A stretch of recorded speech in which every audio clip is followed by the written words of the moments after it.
با درود و احترام خدمت بینندگان عزیز این ویدیو، صخره‌نورد خالدی هستم.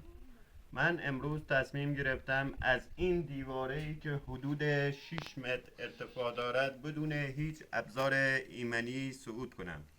دوستان، همونجوری که تماشا میکنید من از این دیواره که بالا رفتم و روی همین پشت بود.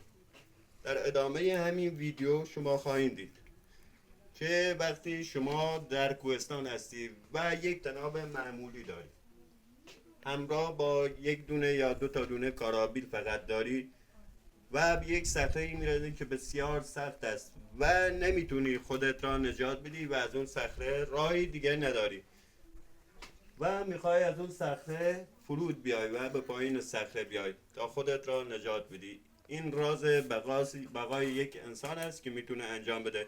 چطور میتونی با یک تناب معمولی یک کمربند صخره نوردی بسازی و با همان تناب معمولی از اون صخره فرود بیای به پایین صخره؟ در ادامه با ما همراه باشید. روی این پشتبون برای شما توضیح خواهم داد و عملی انجام خواهم داد. اگر این پست برای شما عزیزان جذاب بود، با دنبال کردن کانال ما در کانال یوتیوب به ما انگیزه بدید تا در آینده برای شما عزیزان پست‌های جذابتری و بهتری تهیه کنیم و به شما عزیزان ارائه بدهیم.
خب دوستان، همونجوری که گفته بودم میخوایم شروع کنیم به ساخت یک کمربند صخره‌نوردی با یک تناب معمولی که در سریعترین زمان ممکن ما یک کمربند صخره‌نوردی میسازیم برای شما.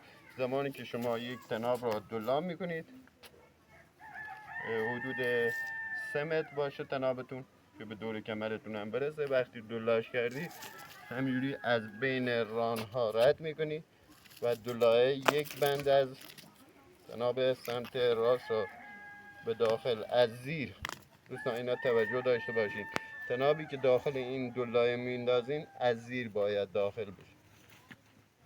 درست تماشا کنید، ببینید جهت هر تناب به جهت خودش. از زیر تنابی که در دست دارید وارد میشه و بیرون میکشید. این در سمت راست و یک بندی که آزاد است دوباره از زیر وارد میشه و در سمت چپ ران قرار میگیره. همینجوری که مشاهده میکنید من میچرخم، تماشا کنید. در پشت رانایی که شما که رسید یک دونه گره به تنابتون میندازید. ببین توجه داشته باشید. دوباره میچرخم، میاد روبروی بدن. و روی شکم در بالای ران ها قرار میگیره. گره میندازید داخل تنابتون اونجوری که مشاهده میکنید. من چون نمیخوام تنابم را پاره کنم، تنابم اضافه ولی نمیخوام پاره کنم. ببین گره میزنید و از گره هاتون مطمئن باشید، گره هاتون ممتد باشه و مطمئن که باز نشه. دوستان همینجوری که تماشا کردی این شد یک کمربند صخره نوردی. ببین این دو تناب به هم میرسن و جای کارابیل شما میشه. حالا اگه کارابیل نداشتین میتونی از خود تناب استفاده کنید. تنابتون رو دو دور از داخل همین رد میکنید، یکی از زیر میاد دوباره برمیگرده پشت خودش از زیر میره بیرون. و ما الان چون کارابیل دستمه برای شما توضیح خواهم داد. این یکی از کارابیل های کوچیکتون رو میندازید داخل این دوتا. اینو همیشه در نظر داشته باشید دوستان. زمانی که کارابیل میندازین ارکن کارابیل شما باید سمت بالا قرار بگیره، سمت زیر نباشه که کارابیل بعدی شما فشار بیاره یا بشکنه لبه کارابیلتون رو یا که باز بشه و در بره از داخلش. این شد کمربند صخره نوردی و یک دونه کارابیل کوچیک. خب و کارابیلی که در دست من مشاهده میکنید این را به چه صورت به تناب میندازید. دوستان عزیز در نظر داشته باشید، درست توجه داشته باشید. کارابیل شما وقتی وارد تناب میشه یک چرخش میگیره، برمیگرده دوباره دهنه کارابیل باز میشه و تناب همینجوری که چرخش گرفت به داخل کارابیل شما میفته. دوستان در نظر داشته باشید این خیلی مهمه عزیزان. وقتی شما میخواین از صخره پایین برید تناب شما باید بر روی کارابیل بیفته. وقتی از زیر کارابیل باشه اونجوری که شما سست میکنید نمیتونید، ولی وقتی روی کارابیل باشه فشاری کمتری به دستای شما میاره. این الان ما قلاب کارابیلمون رو وارد این میکنیم. خوب شد. این همینجوری که میبینید من اصلا دستامون میه زور میزنم، خودش میگن پس تو باید شل کنی. همینجوری که توجه میکنید دوستان قشنگ مشاهده کنید. زمانی هم که شما میخواین از صخره پایین برین باید جهت پاهای شما نباید صاف وایسید، در راستای بدن به سینه صخره بزنه وایسته که حالا مشاهده میکنیم. من پایینم میام عملی انجام میدم برای شما از آن داخل صخره. فرض میکنیم که دیواره یک صخره، حالا هر چقدر ارتفاع باشه همیشه در نظر داشته باشید که یک دست شما هیچ وقت تناب را نباید آزاد کنه، دست راست شما. حالا شما اگه چپ دست بودید کارابیل شما دهنه کارابیل شما برعکس دست چپتون باید باشه، چون شما وقتی دست چپین پس دست چپتون پایین همیشه قرار میگیره برای گرفتن پشت تناب و دست راست برای تعادل در صخره تناب میگیره. پس کارابیل دهنش باید مخالف دستی باشه که شما دارید. دست راست هستی باید مخالف باشه، دست چپ هستی باید مخالف باشه. همون جوری که توجه میکنید این سر تناب من را یک قلاب زدم. شاید شما بخواید دوباره از تنابتون پایین تر احتیاجی تو بشه و استفاده کنید، چون تنها این کسی نیست بالای صخره که تناب را برای شما آزاد کنه تا بتونید تناب را همراه خودتون ببرید. پس گره های ممتد نمیتونید بزنید برای بردن تناب و میایین یک خف داخل تنابتون میندازید همینجوری که مشاهده میکنید. این خف به چه صورت میباشه دوستان توجه داشته باشید که این خفت به چه صورت. شاید شما پشت میتونید از یک سنگ استفاده کنید. فرض میکنیم که اینا سنگه، تنابت خفت میفته پشت اون سنگه. این نمونه خفتی است که ما در تنابمون قرار میدیم که زمانی که شما پای صخره هستی رسیدید به پایین صخره با شلاق زدن به تناب بتونید تنابتون از پشت سنگ آزاد کنید. ببینید دوستان توجه داشته باشید این تناب منه که انداختم پشت سنگ به فرض مثال. حالا میخوایم از صخره پایین بریم. این دوستان توجه داشته باشید زمانی که شما داخل صخره هستید و میخواین از صخره پایین برید، حالا به چه صورت عمل میکنه. دست چپ شما همیشه تعادل شماست و دست راست پشت تناب شما صفر نگه میداره. پس برای شل شدن من هرچه زور بزنم این شل نمیشه، غیر از این که دست راست ما شل کنم و جا به جا کنم تا بتونم از صخره پایین برم.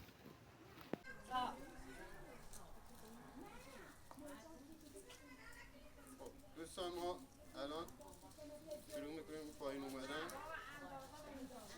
توجه داشته باشید از آن پاهای شما هیچ وقت اگر توجه داشته باشید دست من باید شل بشه تا هر جا بدونیم بخوای خودتون پاهای من باید موازی بدنم بیستن.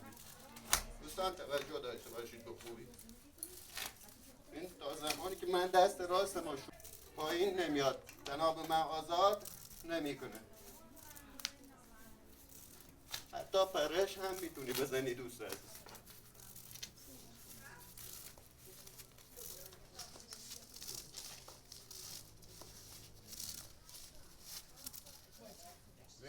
هر جایی که بخوام بیستم میتونم استراحت کنم بدون هیچ فشاری.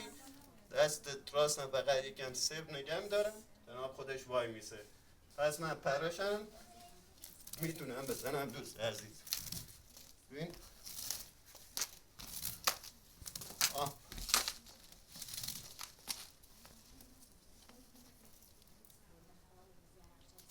اینم راز بقایی که در بیابون یا در کوهستان جایی گیر میافتی میتونی خودت را با یک تناب معمولی نجات میدی. همینطوری که گفتم یک کارابیل دسترس نداشتین کارابیل با یک چوب هم میتونید این کار را انجام بدید.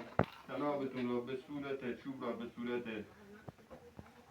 افقی میذارید بین تناب و تنابتون رو برمیگردون و مثل یک خف میندازین دو سر چوب و اون تناب معمولیتون هم همینجوری که به کارابیل بستین همینجوری به چوب میبندید.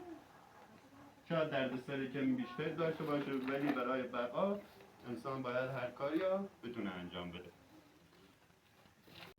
خب دوستان همونجوری که برای شما از آن توضیح دادم با شلاق زدن به تناب چطور میتونید تنابتون رو پشت سنگ آزاد کنید. همیشه دست چپتون رو با یکم شلی تناب میگیرید که تناب یکم شلی داشته باشه و همزمان شلاق میزنید به تناب